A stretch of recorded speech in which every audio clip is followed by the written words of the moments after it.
L'hypnose, c'est un outil incroyable, donc qui est naturel, qui a des indications vraiment multiples, Oui. qui peut soigner tout ce qui est bien sûr angoisse, anxiété, stress. Et comme vous le savez, ce podcast il est sponsorisé pour Gringa Bijou. Gringa Bijou, elle va garder toujours ton style et jamais te laisser perdre ta personnalité. Et pour ça, on a un code de rabais CAST20, CAST20, pour un rabais de 20% ici avec Parencast. Et vous trouvez tout ça sur le site www.gringabijou.ch. Votre style, nos bijoux. Cet épisode est également sponsorisé pour Studio Vanessa Ota. Ici, on fait notre podcast. On peut faire des photos en famille, professionnelles, tout ce que tu veux. Vanessa est là pour t'accueillir, pour te laisser à l'aise et prendre toujours le meilleur de toi, ta meilleure version. D'un espace clean, minimaliste, qui te fait vraiment se sentir à l'aise. Si vous aimez retrouver Studio Vanessa Ota, allez sur Instagram, @Studio Vanessa Ota. Soyez tous bienvenus par Podcast. Avec la collaboration du Studio Vanessa Ota et Gringa Bijou, ça c'est un podcast sans tabou et sans Et aujourd'hui, on va parler d'un sujet très, très, très important, mais pas très connu pour les gens et que les gens ils ont une certaine résistance. La hypnothérapie. Et pour ça, on a invité Clémence Bonnet. Elle est infirmière en pédiatrie depuis 13 ans et praticienne en hypnose. Soyez bienvenue. Bonjour. Bonjour. Alors, nous sommes très contents de t'accueillir aujourd'hui avec nous, Clémence. Déjà, pour te remercier, on te donne déjà un petit cadeau de Gringa Bijou. Merci beaucoup. Oui, c'est un sponsor. Pour donner le cadeau, elle a fait toujours une petite évaluation du visage, une petite recherche. C'est magnifique. Très professionnel. Waouh, superbe. En plus, ça va. Oh, ça va bien. Merci. Parfait. Il y a à se rappeler que les produits de Gringa Bijou sont des produits qui sont très résistants et qu'on peut, elle a des produits avec les aciers inoxydables qu'on peut l'utiliser à la douche, on peut y aller à la plage, on peut faire la crème solaire, la piscine et les pièces restent intactes. Mais il faut toujours suivre les consignes que Sarah elle nous donne. Ça, c'est magnifique. Alors, Clémence, nous, on aimerait que si tu peux déjà nous expliquer, alors, c'est quoi l'hypnose déjà pour que les gens comprennent un tout petit peu notre sujet du jour aujourd'hui. Oui, alors l'hypnose. L'hypnose, c'est un état naturel de la pensée. Ça veut dire que c'est vraiment accessible à tous et qu'on est tous les jours, chacun, un petit moment en hypnose. Par exemple, vous faites le trajet en voiture le matin pour aller au travail. Vous êtes dans votre voiture, vous êtes en train de conduire, mais où est votre tête? Elle n'est pas toujours sur la route. Elle est parfois déjà ailleurs sur les prochaines vacances, sur l'organisation du soir, sur le week-end, et c'est ni plus ni moins que ça l'hypnose en fait. C'est vraiment un état de pensée naturelle du corps et un état de rêverie, on peut dire aussi, qu'on peut avoir accès par soi-même, naturellement, ou avec un petit peu d'aide donc d'un praticien, d'un hypnothérapeute, qui va nous aider à aller peut-être dans un état un petit peu plus profond d'hypnose, parce qu'il y a plusieurs états d'hypnose. Mais c'est vraiment accessible à tous. Et c'est intéressant quand tu dis que c'est une chose naturelle. En fait, si je fais un résumé, dès que la tête se balade un peu, ça c'est déjà un état d'hypnose.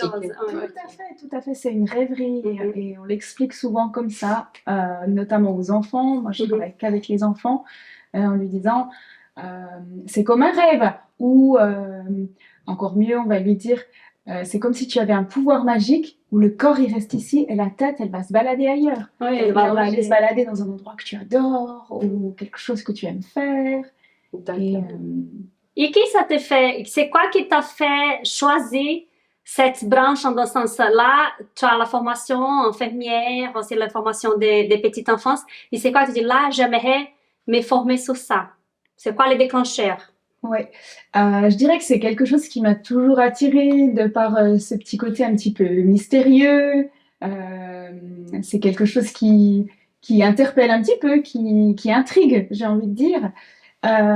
Et puis j'ai eu la chance de rencontrer la merveilleuse infirmière en hypnose pédiatrique du CHUV, avec qui j'ai un petit peu collaboré. Et du coup, quand je l'ai vue pouvoir accompagner les enfants pour des soins douloureux, très douloureux, elle est beaucoup avec les enfants qui sont soignés pour des cancers, donc qui ont des chimios lourdes, des ponctions lombaires, des poses d'aiguilles dans les chambres implantables, enfin des soins vraiment pas agréables, et les accompagner uniquement par l'hypnose.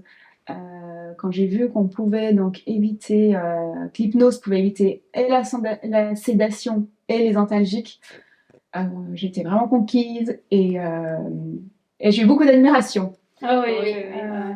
Oui, donc Voilà. ça, c'est un peu utiliser les pouvoirs qu'on a dans nous-mêmes. C'est prendre ces Exactement. pouvoirs et les mettre à faveur de nous-mêmes. Oui, ça a quand même nécessité une formation Oui. et un accompagnement. Et voilà, j'ai fait d'abord une formation, disons, de découverte avec Oui. une association française qui s'appelle Sparadra, qui accompagne tous les enfants pour les soins à l'hôpital, et qui donnait une petite formation de 2 jours, donc qui m'a déjà donné une bonne idée de ce qu'était l'hypnose. Mhm. Et qui m'a déjà appris en fait une certaine communication, parce que tout se joue dans la communication. Donc simplement de changer déjà un petit peu ma communication m'a déjà appris beaucoup de par cette formation. Et ensuite j'ai fait une formation beaucoup plus poussée à la Haute École de Santé du Valais, qui était donc un CAS, un certificat sur 2 ans, Mhm. Oui. pour pouvoir vraiment devenir praticienne en hypnose et D'accord. exercer au mieux. D'accord. Et auprès j'imagine que les plus grands bénéfices que tu as eu, alors c'est pas seulement pouvoir aider l'autre, aider ses enfants, mais j'imagine que vers toi, c'était quelque chose de vraiment magnifique. Alors, la formation en hypnose commence par l'auto-hypnose. Parce on doit d'abord pouvoir ressentir ce que c'est avant de l'exercer sur quelqu'un.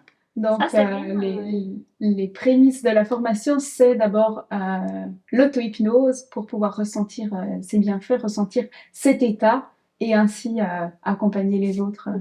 Moi, je peux dire que, moi, j'ai pas dit ça au début, mais on travaille ensemble actuellement aux urgences. Et c'est vrai qu'en tant que pédiatre, je vois, c'est vraiment complètement une expérience différente quand il y a l'infirmière comme toi qui est spécialisée en hypnose, parce que n'importe quelle l'acte, la procédure qu'on doit faire, genre une suture, genre une réduction fermée d'une fracture, n'importe qu'est-ce qu'on doit faire, si il y a cette guidance, comme tu as dit, au niveau d'hypnose, c'est vrai que, en tout cas, moi je parle la formation d'hypnose, mais moi, qu'est-ce que je vois en tant que praticienne de pédiatrie, c'est que moi, je vois que vous arrivez vraiment à guider l'enfant pour être dans sa bulle. Et ça, c'est incroyable. Comment, déjà, il y a cette relaxation, mais profonde, comme tu as dit, non? Il arrive à déconnecter des actions que nous sommes en train de faire. Et ça, j'aimerais que tu expliques un peu pour les parents, c'est quoi exactement quand on dit que, par exemple, si là, j'ai dit là, je vais faire une suture, il y aura l'infirmière praticienne d'hypnose, c'est quoi exactement que vous faites, genre, c'est que vous allez, les mots que vous allez dire juste pour que les parents qui sont en train de nous écouter aient une petite expérience une petite idée de c'est quoi d'une façon pratique. Alors, l'hypnose, c'est uniquement des techniques de communication, hein. Ça reste uniquement ça. Et puis, aujourd'hui, je pense qu'il y a une chose qui est importante à dire, que j'aimerais dire à tous les parents qui nous écoutent, c'est qu'on ne va pas rentrer dans le cerveau des enfants, comme je l'ai entendu des fois.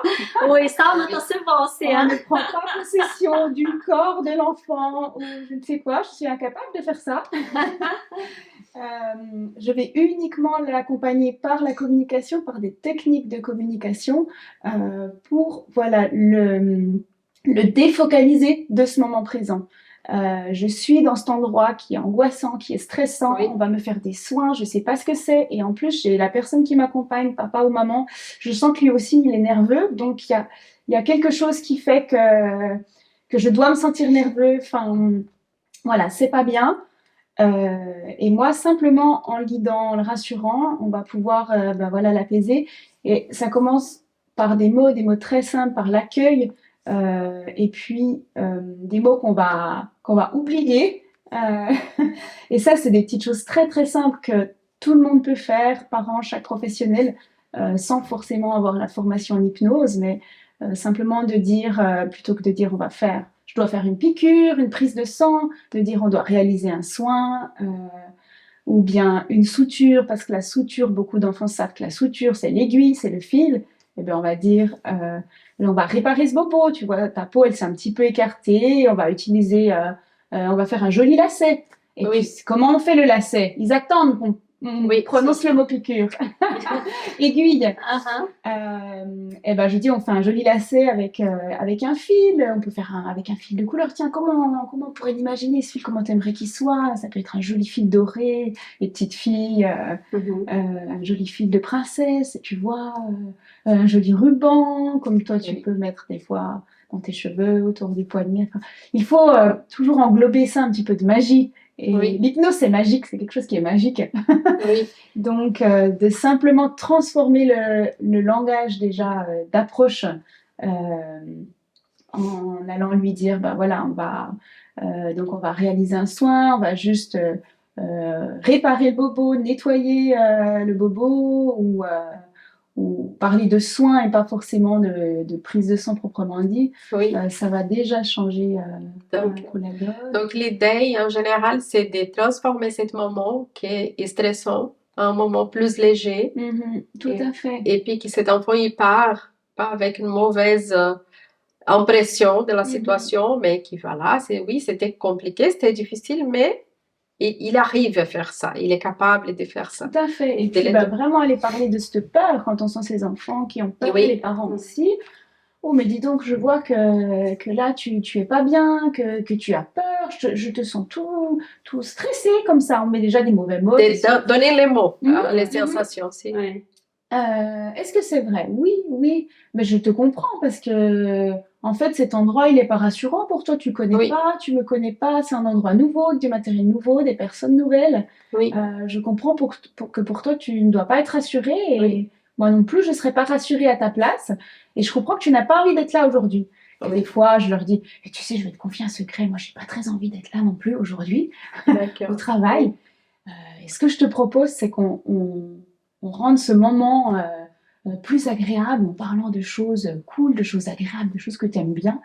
Et comme ça, on transforme ce moment en un moment beaucoup plus cool. Et comme ça, tous les deux, on passe un bon moment, puisqu'on a tous les deux pas très envie d'être là aujourd'hui. Oui. Et puis J'adore ça parce que, alors, pour nous, déjà, les adultes, si on doit aller à l'hôpital pour faire une suture, par exemple, c'est déjà stressant. Et on est adulte, on est capable de gérer, on doit être capable de gérer nos émotions. C'est attendu, C'est ça. attendu, ça. Et puis, imagine pour l'enfant qui se sent complètement démonisé pour la situation. Et puis, en plus, il a son bobo, sa situation, elle est complètement stressante. Les parents aussi sont stressés. Et puis, ça je trouve très, très riche et une beauté très grande là-dedans. Et puis, ça vient une chose que je tape dessus tous les temps, que je veux dire, les enfants, ils comprennent tout ce qu'on fait. Même s'ils ne parlent pas encore, même si c'est un nouveau-né. Et puis, j'aimerais y aller là. Alors, l'hypnose, elle peut être utilisée aussi avec les nouveau-nés. Parce que, par exemple, un nouveau-né qui doit passer pour une opération prématurée, et puis c'est stressant pour lui, parce qu'on sait que c'est stressant pour cette bébé, même si les gens ils ne comprennent pas, ils ne sont pas, mais il entend les papas et la maman qui sont stressés, les discussions que les adultes ils ont, ils sont toujours en train d'écouter, et puis ça commence à être enregistré dans son inconscient. Et puis on sait, moi, comment étudiant de psychanalyse, puis coaching em programação neurolinguística, je sais que ça va donner des problèmes là devant. À l'âge d'adulte, à l'adolescence, il y a un moment que ça va sortir, ça va revenir. Et puis, je trouve que peut-être, je ne sais pas si directement avec cet enfant, mais peut-être avec les parents, comment ça peut jouer là-dedans.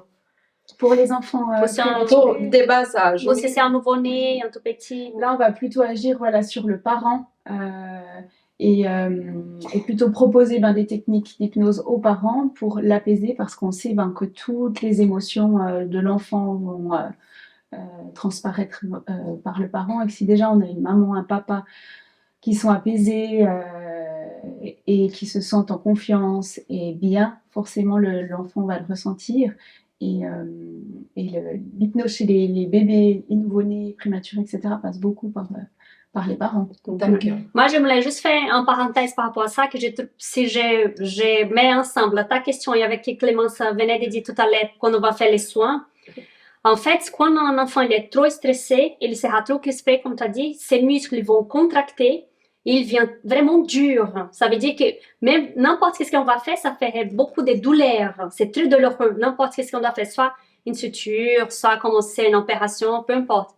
Et en fait, l'effet d'amener cette ambiance, environnement, ça va déjà, l'effet qu'il va relaxer, ça va aussi également relaxer les muscles.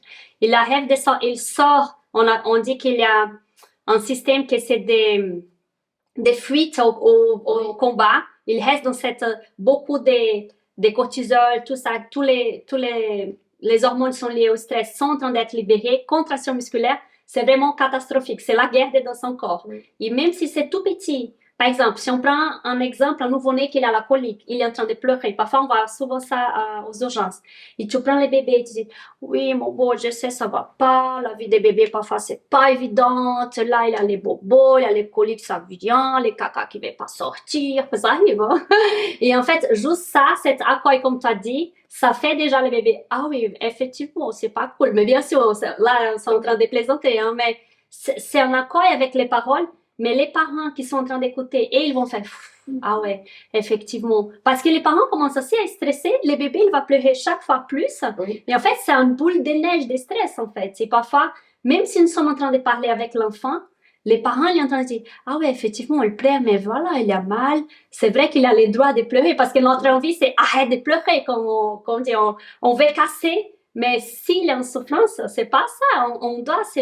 On fait cette environnement, cette cocon, comme on dit, cette bienveillance. Oui. Mais moi, je dis toujours, les paroles, c'est même déjà dans les ventres. Parce que le bébé, il est tout en connexion, surtout avec la maman. Oui. Si on sent en train de la maman, elle a peur ou elle a une situation chaotique, quand le bébé, pendant qu'elle est enceinte, elle peut dire, mon bébé, moi, j'ai peur, je sais pas que ça se passe, c'est rien à voir avec toi. Mais ça aussi, c'est pas forcément genre hypnose, mais c'est déjà une bienveillance, même si le bébé il est encore dans les ventres. Moi, je sais aussi prendre conscience de son état et l'accepter. Oui, c'est ça. L'enfant qui arrive, je reviens toujours plutôt à ma situation, mais l'enfant qui arrive aux urgences, qui a peur, de lui dire n'aie pas peur. Non, mais ça c'est risible en fait. J'ai peur, n'aie pas peur, oui, mais comment? Oui. Tandis que de lui dire oui, tu as peur, regarde, je comprends que tu sois pas rassuré. Le parent qui entend ça, il se dit ah oui, on met des mots dessus et puis on va avoir un accompagnement, on va parler d'autre chose. Lui aussi, il va s'apaiser et de lui dire oui, elle est là cette peur. Mais qu'est-ce qu'on va en faire de cette peur? Est-ce qu'on pourrait essayer de comment elle est cette peur? Est-ce que c'est une grosse boule dans le ventre là qui prend plein de place? Bon, est-ce que on essaie de faire partir cette boule là? On va essayer de respirer un petit peu pour voir si on peut souffler cette peur, la faire diminuer petit à petit et regarde, on prend une grande inspiration et souffle. J'ai l'impression que quand on souffle, cette peur, elle commence à diminuer un petit peu. Et puis tu as vu cette peur qui au début prenait beaucoup de place. Regarde là, c'est une toute petite balle. Vas-y, on continue un peu les respirations, puis elle va devenir encore plus petite. Puis maintenant, elle est tellement légère que elle va pouvoir aussi partir avec le souffle. Puis regarde, j'ouvre la fenêtre et comme ça, elle part par la fenêtre. Et on est un peu plus tranquille. Et on est comme ça. Mais c'est le soin beaucoup plus tranquille. Ouais, c'est validé. Je me sens mieux. J'ai aussi l'impression que maman là, elle est un petit peu plus apaisante. Et on remarque, tu as dû le constater aussi Amanda, mais voilà, dans la pièce tout le monde est un peu plus. Moi, franchement, pour moi que je suis assez facilement au taquet, hein, il faut dire comment, tic, tic, tic, parce que tu imagines, on travaille aux urgences, je vais faire ça, après il y a l'autre, il y a les degrés 3 qui arrivent, là, et en fait c'est vrai que quand on a des soins, moi j'adore, je dis c'est mes moments préférés de la journée, j'avoue, parce que c'est vraiment là, oh, nous sommes dans notre bulle, tranquille. Mais pour les soignants, c'est ça que je trouve c'est génial, nous sommes en train de faire l'hypnose pour les patients, mais On même sent que ça a une influence sur toute l'équipe, c'est toute l'équipe affectée, ça c'est même les parents incroyable. me disent ah bah j'étais bien, j'étais partie avec vous aussi, là j'étais en train de rêver sur la plage aussi avec vous. Ils sont sauvages, les parents. Et puis là, je partage mon expérience, j'ai partagé avant avec toi, avec mon enfant qui a passé dans les blocs opératoires et puis on a fait l'hypnose. Tu vois que ton enfant, il va et puis il est tranquille, puis qu'il est bien pris en charge et puis il était anesthésié, mais lui, il est tranquille. Nous, on reste tranquille aussi. Ça nous donne la sécurité aussi de savoir, bon, le mieux, il est en train d'être fait. Parce que, voilà, je reviens un peu. Alors, ouais, donner plus de détails de l'histoire. Je donne plus de détails de l'histoire parce que mon fils, il est où il s'est fait les amygdales. Les premières interventions, on était à l'hôpital à 6 heures du matin, ça faisait 24 heures qu'il ne mangeait pas. Toute la préparation, on arrive, il était tout content, il faisait des dessins, il parlait, puis je me rappelle plus, c'était une infirmière, mais il y avait une professionnelle qui venait tous les temps, mais elle était un peu pédagogue. Et puis, elle m'avertir. Avant qu'il est rentré, elle m'a dit, peut-être qu'il va être un peu stressé dans la salle. Elle m'a dit. Et j'imagine que pour tous les cadres qu'elle avait vus, et puis pour tous les demandes, parce qu'ils posaient beaucoup de questions à elle, qu'est-ce qu'ils allaient faire, comment ça allait se passer là-dedans, même si on avait discuté énormément avant. Et puis, quand on rentre dans les blocs opératoires, toute l'équipe elle était préparée, s'est mise sur les lits d'opération. Est-ce que le fait de déjà t'avoir dit qu'il y avait possibilité qu'il y ait un stress, toi, ça t'a pas engendré à moi non, parce que à les connaissant, moi j'ai imaginé qu'il peut-être il pleurait à les moments. Ça, j'ai été préparée pour ça. Je dis peut-être il va pleurer. Et là, je dois les prendre et puis ils vont l'anesthésier. Mais ça va y aller. Mais quand il se couche tranquillement. Et puis le monsieur il a dit Anthony, maintenant on va te donner un masque, je dois respirer, ça sent l'odeur de coca, fraise, un truc comme ça. Et puis tu dois respirer profondément. Il dit oui. Quand il est mis comme ça, il saute du lit, il pousse tous les mains et puis il se met en coin comme vous savez un petit animal qui a la peur. Et puis, la scène, c'était vraiment tellement touchant pour tous les mots et puis il est stressant pour moi. Et puis là, il y a le docteur qui est venu, c'était quelqu'un de vraiment spécial. Et puis il a dit, bon, on stoppe tout, madame, vous prenez votre fils et vous partez à la maison, on va remarquer l'intervention. Il y a les moments où j'ai été un peu contrariée. Je dis, non, mais on est là depuis 6 heures du matin, ces gamins, ils ne mangent pas depuis hier. On a tout préparé, j'attends, ça fait parce qu'on attend, on doit attendre 4-6 mois pour faire une intervention comme ça. Je dis non, je ne vais pas attendre encore 4 ou 5 mois. Et puis il me regarde, et puis ça c'était important aussi, parce que cet monsieur il me regarde dans les yeux, et puis il a dit, ça ne sert à rien de l'anesthésier comme ça. Si on l'anesthésie comme ça, il va se réveiller pire de ce qu'on a mis ici. Et puis, ça va être la catastrophe. Vous partez à la maison, on se calme tous les mots et on va remarquer. C'est pas la fin du monde. C'est pas une chose vitale qu'on doit aller faire tout de suite.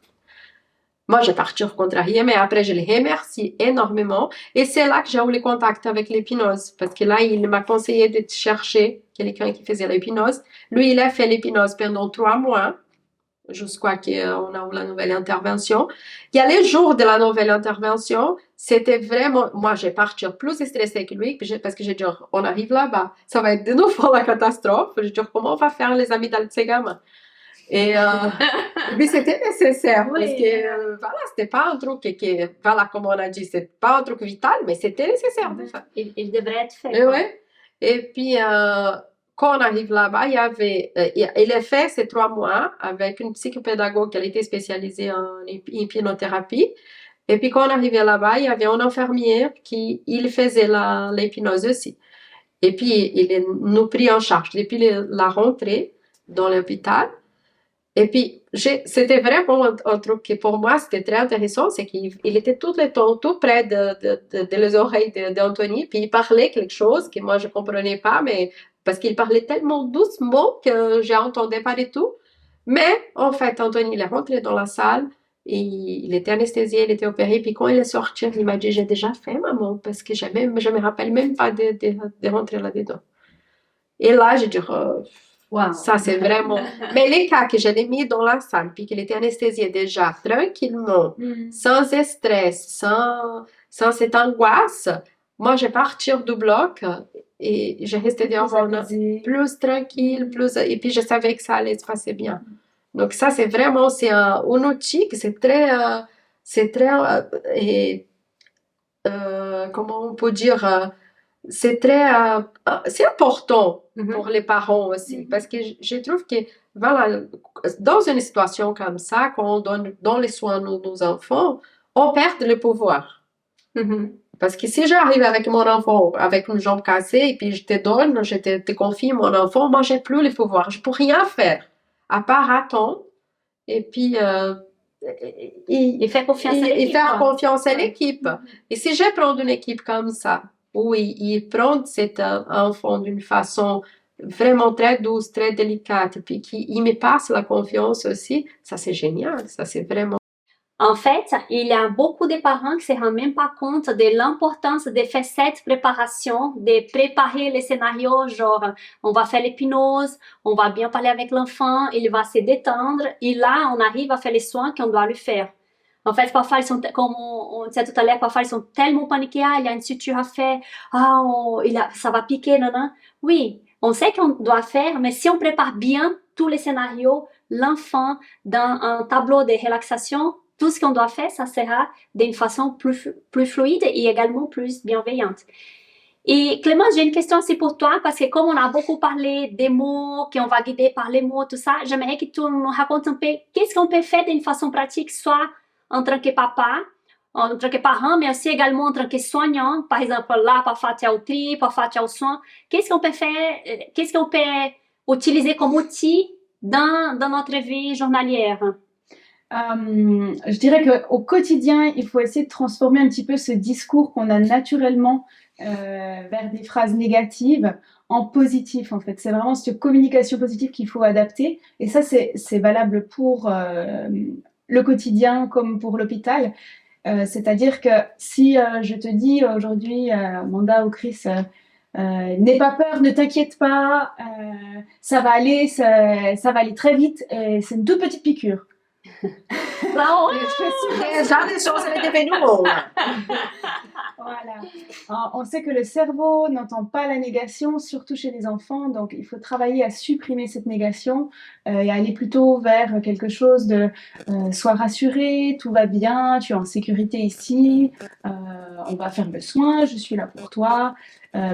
Et par exemple, je peux donner aussi un exemple du quotidien. Ne cours pas, ne crie pas. Vous avez déjà vu que ça fonctionne pas beaucoup avec les enfants. Parfois, si on lui dit on va parler plus doucement là, on chuchote comme ça, ou bien marche, c'est important de marcher.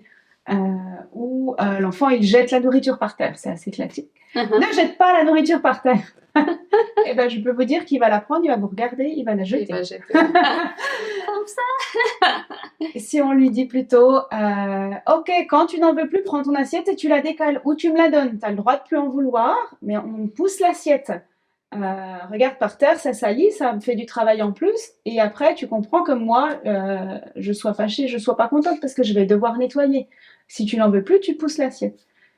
Voilà, essayez de c'est vraiment une adaptation du langage à avoir, et ça se fait pas du jour au lendemain, mais c'est voilà, une habitude qu'on doit prendre petit à petit à supprimer cette négation, et c'est valable pour toute la vie au quotidien, dans notre profession, dans tout. D'avoir cette communication positive. Moi, je trouve que on a beaucoup parlé d'hypnose aujourd'hui, mais ça met des grandes clés de la parentalité. C'est valider l'émotion. Tu as dit tout à l'heure, Si tu vois un enfant qui a peur, tu vas pas dire, ah, il pas peur, je vois que tu as peur, je te comprends, c'est pas évident. D'abord valider. C'est normal, hein, même nous. Et l'autre chose, c'est aussi cette question de dire qu'est-ce que l'enfant doit faire. Parce que nous en tant que maman, nous, on fait plus ou moins, on fait ça. Faut pas taper, il faut pas faire ça. On dit toujours qu'est-ce qu'il faut pas faire. Mais au lieu de dire, il faut pas taper, dit, viens, mon beau, on va taper les coussins, on va taper les canapés. Tu es en colère, comme tu as dit tout à l'heure, tu es en colère, on va jouer ensemble. Il faut extérioriser cette colère. Et en fait, je pense que c'est des outils que nous, la plupart de nous, on n'a pas eu en tant qu'enfant. Mais si on met conscience de notre rôle en tant qu'enfant, en tant que parent ou en tant que soignant, là, on va dire, oui, en fait, on doit dire qu'est-ce qu'il doit faire également, non pas dans la liaison. Parce qu'on donne là, à ce moment-là, quand on change la discussion, inconscientement, on les donne la responsabilité. Quand je dis à l'enfant, à place de dire, jette pas la nourriture par terre, je suis en train de lui donner un ordre. Quand je lui dis, tu peux pousser ton assiette si tu ne veux plus, et tu as le droit de ne pas vouloir, là, je lui donne la responsabilité. Et ça, c'est différent. Et l'être humain, il est né pour être responsable. Il est né pour faire les choses pour sa volonté. C'est comme nous, quand nous recevons un ordre, on est toujours un peu gêné. C'est juste qu'on est adulte et des fois, on sait qu'on doit obéir, quand on ne doit pas. Mais l'enfant, comme il est mature, il va le refaire. Parce qu'il doit faire les défis. Il doit dire non, mais moi je ne suis pas né pour ça. C'est de l'être humain, ça. C'est un défi pour l'être humain. Donc là, on les donne la responsabilité. Donc c'est là que des fois, on écoute, surtout dans le travail qu'on a fait dans la parentalité consciente, les parents ils disent, ah, ça c'est des mimimi, c'est des histoires, l'enfant il sait rien. Oui, il sait, parce que ça c'est un être d'esprit naturel de l'être humain. Alors ça vient avec nous. Cette programmation, elle vient avec nous. Moi, je suis venue au monde pour être responsable, pour être indépendant et pas pour recevoir des ordres. Et ça commence dans la maison. Et ça va être beaucoup plus facile dehors s'il apprend ça dans la maison. Donc ça, c'est vraiment quelque chose de génial de changer la discussion parce qu'on est aussi en train de reprogrammer nos enfants d'une façon qui ça va être plus durable pour le dehors et puis plus simple. Et si on amène aussi en train de parler un peu au niveau mots, qu'on parle avec nos enfants, je trouve intéressant aussi parce que c'est une chose qu'on voit tous les jours quand on travaille aux urgences. Les parents, ils parlent à la maison. Il ne faut pas faire ça. Si tu fais ça, tu auras une piqûre. Et là, ça arrive les jours qu'il y a un gros bobo, qu'il a besoin d'une piqûre, ou les jours d'un vaccin, par exemple. Et là, c'était vraiment la catastrophe parce que l'enfant, chaque fois qu'il fait une bêtise à la maison, il écoute qu'il y aura une piqûre. Une piqûre, c'est pas une punition. Oui, ça, je pense. C'est un besoin, c'est pour soigner, c'est pour la santé. Ça, je trouve que c'est aussi. Je sais pas si tu arrives à dire un peu, c'est qu'est-ce qu'on conseille, comment on pourrait aussi, dans une situation un peu challengeante à la maison, qu'est-ce qu'on pourrait. Comme tu as dit, positiver un peu, qu'est-ce que tu as des conseils aussi pour quand l'enfant il fait un peu les crises ou des choses comme ça, d'être un peu plus doux? Je dis toujours de mettre des mots et de rester zen aussi, nous, de son côté. Parce que c'est pas évident. Le réflexe parental, c'est aussi de se fâcher, de crier. Et puis là, d'un coup, ça fait une atmosphère où tout le monde hurle et rien ne se passe. Oui.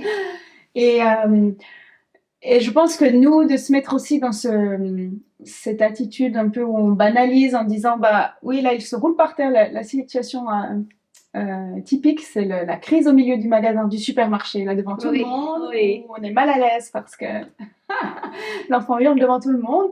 Et c'est de simplement dire, oui, je vois que tu es fâché, on va mettre des mots. Je vois que tu n'es pas d'accord parce que tu as très envie d'acheter cette chose-là. Mais en fait, non, c'est pas possible parce que si ou ça. Alors, tu peux crier, vas-y, décharge ton émotion, crie. Moi, je suis là pour t'accompagner. On peut faire un câlin, discuter ensemble. Mais à plus vous allez réagir par ce stress, mais arrête de crier, ne te roule pas par terre.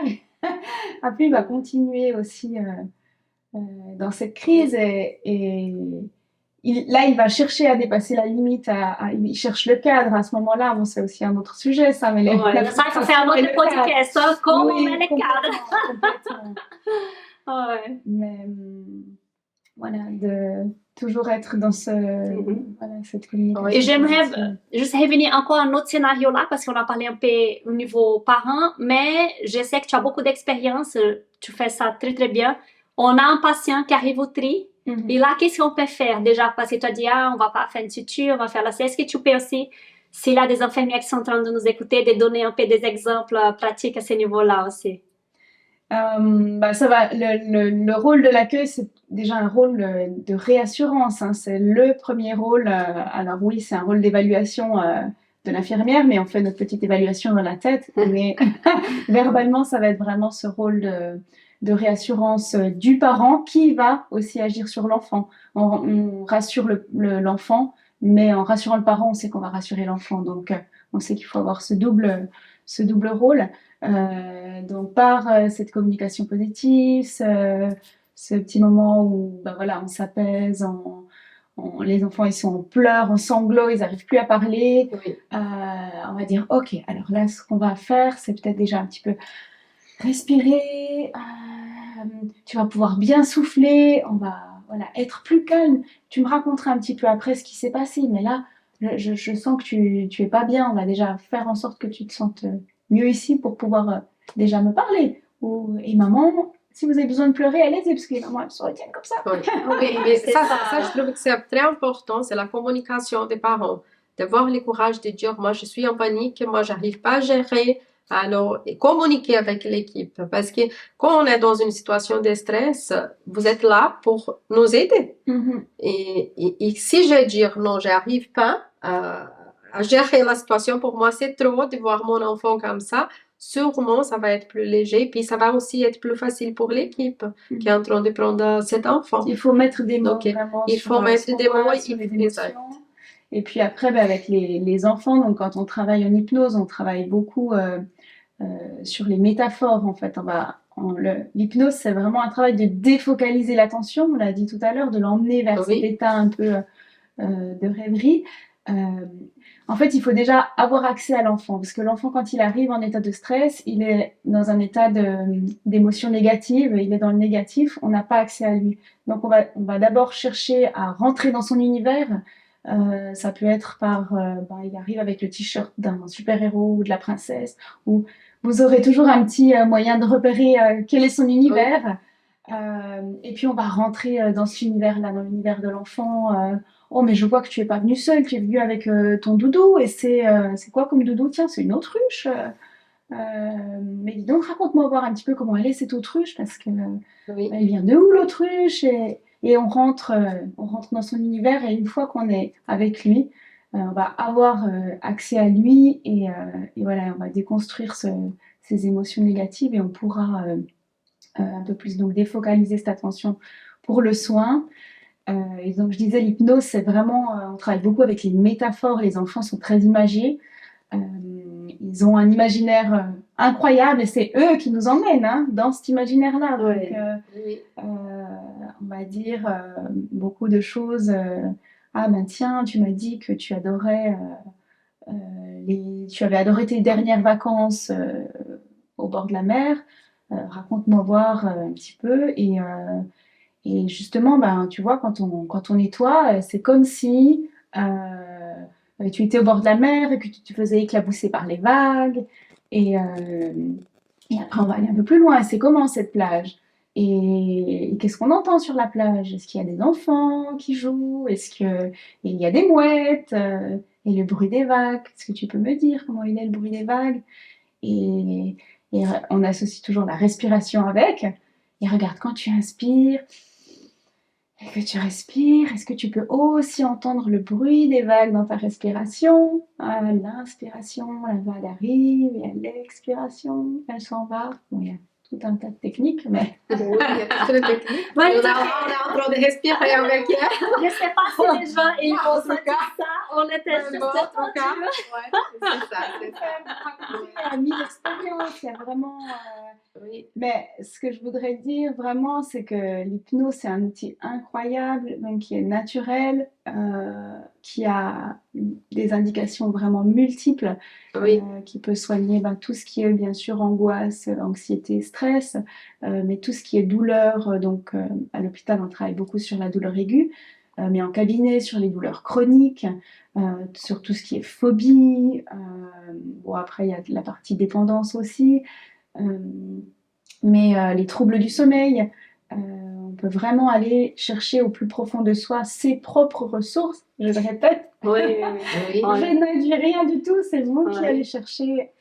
Ici en Suisse, il y a certains pédiatres qui ont la formation pour l'hypnose. Ils sont en train de travailler aussi avec la énorésis nocturne, les enfants qui font pipi au lit qui sont déjà plus grands, mais qu'il y a quand même que c'est pas quelque chose de somatique, je veux dire, c'est pas un trouble au niveau vessie, neurologique, quelque chose comme ça, mais qui ça garde plus tard, de façon tardive, cette question de faire pipi au lit. Et là, ils sont en train de travailler, ils ont des résultats incroyables. Je trouve que c'est vraiment, l'hypnose, elle est assez vaste, hein, on arrive à faire ça.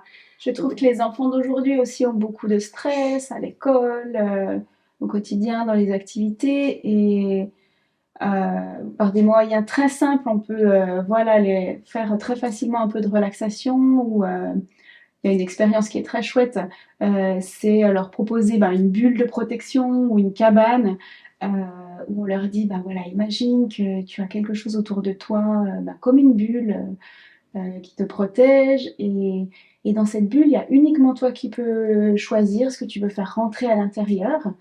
Donc on peut y mettre plein de coussins, plein de couvertures, les doudous.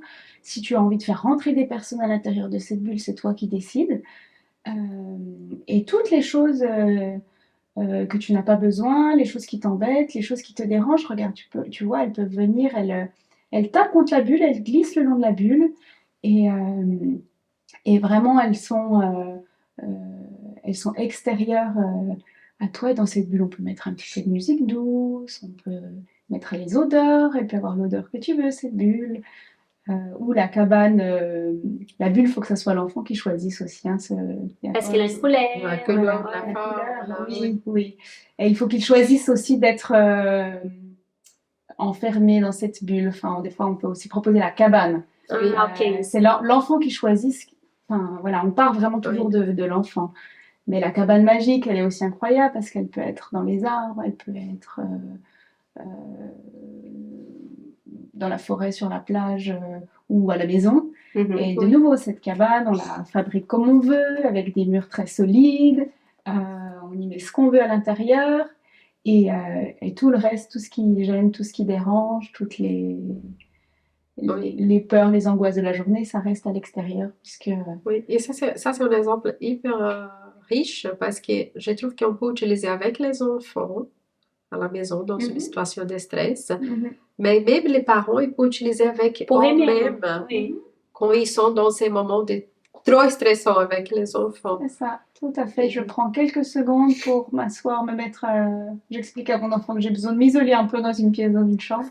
Exactement. Et je me mets dans ma cabane tranquille où je me ressource. J'ai ma petite musique que j'aime bien, mon canapé, mon fauteuil, mes coussins, mes choses où je suis bien. Oui.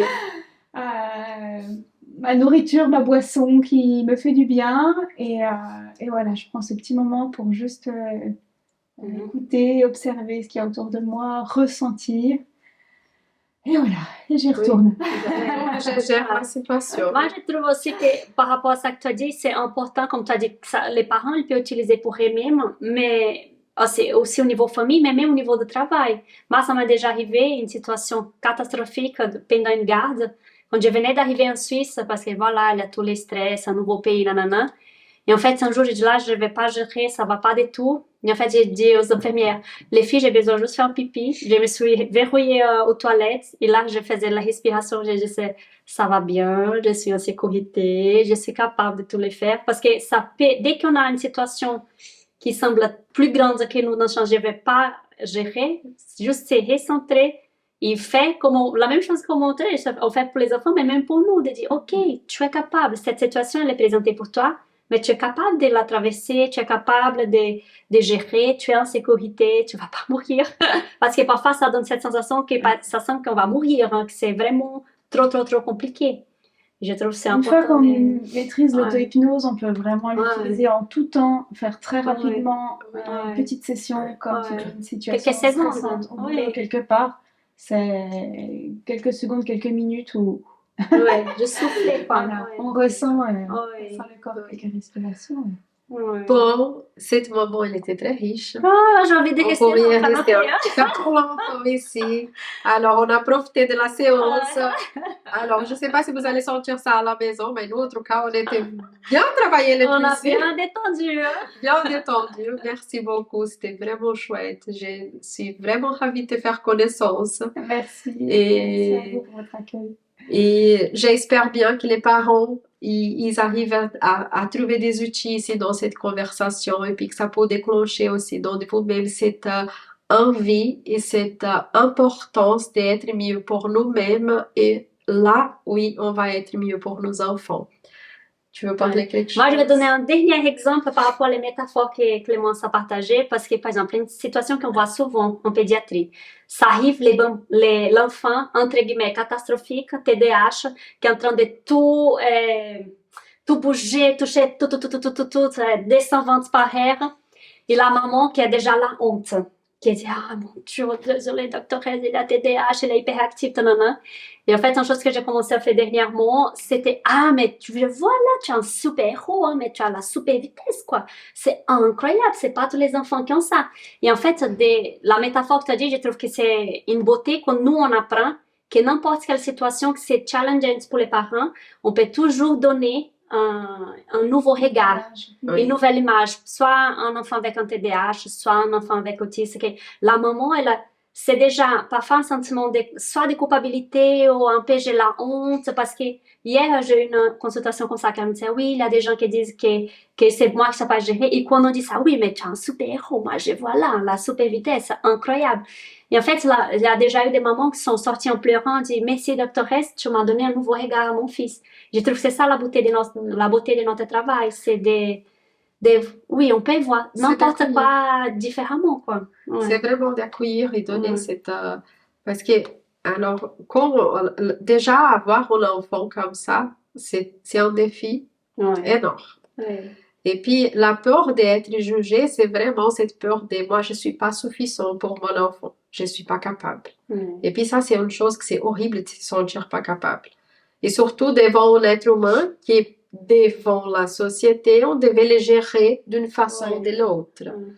Et là, je parle pour les femmes, oui, ça peut y aller aussi pour les papas, mais plutôt pour les femmes parce que je trouve qu'on a cette petite sens-là qui c'est plus voilà, sensible dans de nous-mêmes. Quand une femme, elle regarde pour les autres, elle a dit, oui, je sais, c'est compliqué, mais tout va bien, c'est qu'il y a un enfant, on va gérer, on va réussir ensemble, on va trouver la solution, ça change tout.